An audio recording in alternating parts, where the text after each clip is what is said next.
tayo mula sa bansang Argentina, isang bagong silang na sanggol. Ang una nang idineklarang patay. Pero nalaman sa kalaunan na buhay pa pala siya. Kulang sa buwan nang isinilang ang sanggol na agad idineklarang patay. Ang kwento ng kanyang ina, hindi niya nasilayan ang anak niya dahil pinatulog siya pagkapanganak. Dinalan na pala sa morgue ang baby. Nagpunta raw ng mga magulang makalipas ang 12 oras para tingnan ng sanggol. Laking gulat nila nang buksan ang kabaong dahil ang inakala nilang patay na anak, buhay pa pala at umiiyak pa. Malusog naman daw ang sanggol na papangalanan Luz Milagros. Iniimbestigahan na ngayon ng mga otoridad ang nangyari. Niyanig ng magnitude 8.7 na lindol ang Sumatra sa bansang Indonesia. Ang mga residente sa lugar, karipas ng takbo palabas ng mga gusali sa takot at nervyos, may mga napaiyak pa nga. Naitala ang sentro ng lindol na yan 500 kilometro sa timog kanluran ng lungsod ng Banda Aceh. Malapit lang yan sa lugar kung saan din yumanig ang magnitude 9.1 na lindol noong taong 2004. Agad naglabas ng tinatawag na tsunami warning sa paligid ng Indian Ocean, kabilang sa mga inalerto ang mga bansang Thailand, India, kung saan nadamay rin ng pagyanig ng lindol noon, nasundan pa ng magnitude 8.1 na pagyanig. Hindi pa matiyak kung ilan ang sugatan, pero sa Banda Aceh may mga isinugod na raw sa ospital. Agad nagpadala ng disaster relief team doon ang presidente ng Indonesia. Balik po tayo dito sa Pilipinas, kasunod ng pagsasanib puwersa ng mga partido ni na dating Pangulong Joseph Estrada at Vice Presidente Giorgio Marbinay, may isa pang partido ngayon na gustong makisanib sa kanila. Kibit-balikat lang dyan ang Partido Liberal ni Pangulong Noynoy Aquino dahil sila rin daw may sarili ng paghahanda. Nakatutok si Sherian Torres. Sa politika, wala raw permanenteng kaibigan at kaaway. Kaya sa papalapit na 2013 senatorial elections, ang dating nagpapatutsadahan posibleng maging magkaalyado. Lalo't kamakailan lang binuo ang alyansang United Nationalist Alliance o UNA ng PDP laban ni Vice President Giorgio Marbinay at puwersa ng masang Pilipino ni dating Pangulong Joseph Estrada na dating magkatandem noong 2010 presidential elections. Kaya naman ang ilang partido nais makaalyansa ang UNA tulad ng dating dominant majority party na Lakas CMD na kinabibilangan ni dating Pangulong Gloria Arroyo. Matatanda ang isa sa numero 1 kritiko ni Arroyo si Binay. Pero sa pagkakataong ito, ang Vice Chairman ng Lakas ang nakiusap kay Binay. Ampunin ng UNA ang dalawa nitong senatorial candidate, sina Zambales Representative Mitos Magsaysay at Cavite Representative Lani Mercado.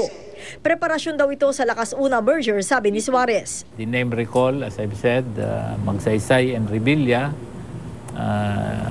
pleasing personality, pareho naman maganda. Track record, maganda ang performance. Walang saradong usapan except mukhang acceptable sa kanya. Because at the end of the day, this will be Jojo's call. Si Jojo din naman na magde-decide nito. Na wala siya. Sa matter of fact, sinasama na niya si Mayto sa mga provincial sorties niya. Welcome naman kay Binay na makaalyado ang Lakas. Bakit ba po naman yung pagkatao nun, hindi natin ihiwalay dun sa pagkakasama niya kay GMA?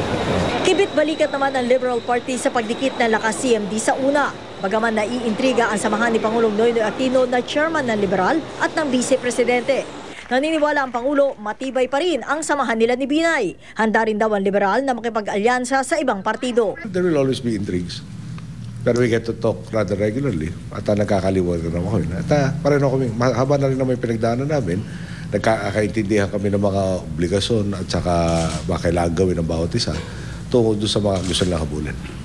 At kasabay nga ng paghahanda ng ilang partido sa 2013, unti-unti na rin daw naghahanda ang Liberal Party. Sa katunayan, meron na nga raw silang listahan ng posibleng senatorial lineup nito sa 2013. That is not to say that the Liberal Party and its coalition partners are not doing anything. It's just that we are preoccupied with more pressing issues. Like we are preparing budgets now. Ngayong kinumpirma na nga ng mga partido politikal na kanya-kanya na sila ng hanap ng mga kandidato para sa darating na eleksyon. Aminin man o hindi, iisa ang anggulo na lumilitaw. Mahigit isang taon pa bago ang 2013 elections, pero panahon na nga ng politika. Sherian Torres, nakatutok, 24 oras. Papayagan na po ng Miss Universe Organization ang pagsali ng mga tinatawag na transgender sa kanilang mga pageant at magmumula po yan sa susunod na taon. Hindi po sumasang-ayon dyan ang ilang grupo, maging ang ilang mga beauty queen.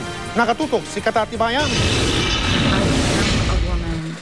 I was devastated and I felt that excluding me for the reason that they gave was unjust.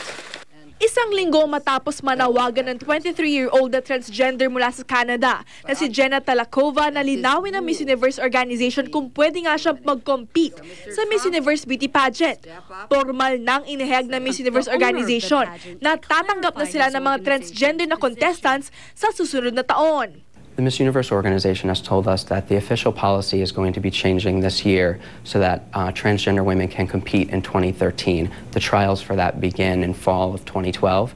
Jenna is going to be competing this year in Miss Canada, which we're definitely rooting for her. Magugunitang naging malaking balita ang unang pagkaka-disqualify ni Jenna sa Miss Universe Canada dahil hindi niya dineklara na siya ay hindi isinilang na babae. Noong isang linggo ay pinayagan si Jenna na maging finalist sa nasabing beauty pageant na nakatakda sa susunod na buwan. We've been speaking with the Miss Universe organization for about 2 weeks now and urging them to make this change and to follow in the footsteps of organizations like the Olympics, like NCAA college basketball, like the Girl Scouts of America, and like the CW's America's Next Top Model. These are institutions that do not discriminate against transgender women. Dito sa bansa, pinag-uusapan na rin ang desisyong ito ng Miss Universe organization. Pero kung si Del Domingo ng Philippine Lesbian, Gay, Bisexual and Transsexual Hate Crime Watch ang tatanungin, hindi raw dapat na sumali pa si Jenna sa Miss Universe beauty pageant. Unfair din para sa mga sa mga babae na may sumaling transgender. Hindi ako agree kasi meron namang meron namang meron namang beauty pageant para sa mga transgender. At meron din para sa mga natural-born women. So, alam mo yun, parang understood na ng lahat na may para sa amin, may para sa mga sa kanila. May hiwalay na pageants naman daw para sa mga transgender. Ang daming contest dito sa mundo, maraming transgender pageant, lalo na yung Miss Tiffany Universe. It's a big pageant Ang daming sumasali dyan. Ganito rin ang sentimiento ng mga dating Miss Universe beauties na sina Miriam Quiambao at Maria Isabel Lopez. Hindi raw discrimination na issue rito, kung hindi mismong essence ng pagiging natural-born female. Ang essence ng Miss Universe, hindi ba para sa mga totoong kababaihan, yung natural-born women. So kung pumayag sila na sumali ang mga transgenders, parang nasisira tuloy yung credibility at saka integrity ng Miss Universe pageant. This is not an issue of discrimination. Pero kung halimbawang sa babae, what is for women will be for women. What is Mr. Universe will be for Mr. Universe. Nirespeto naman ng Binibining Pilipinas Charities Incorporated o BPCI ang desisyon ng Miss Universe organization. Kanilang hihintayin kung ano ang magiging guidelines sa pagbabagong ito sa policy na magbubukas ng pinto para sa mga transgender candidates. Katatibayan, nakatutok 24 oras.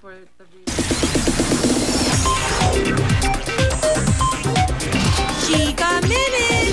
Matapos maghiwalay, nag-usap ng masinsinan sa prosecutor's office si Jose Manalo at asawa niyang si Annalyn para sana sa isang amicable settlement.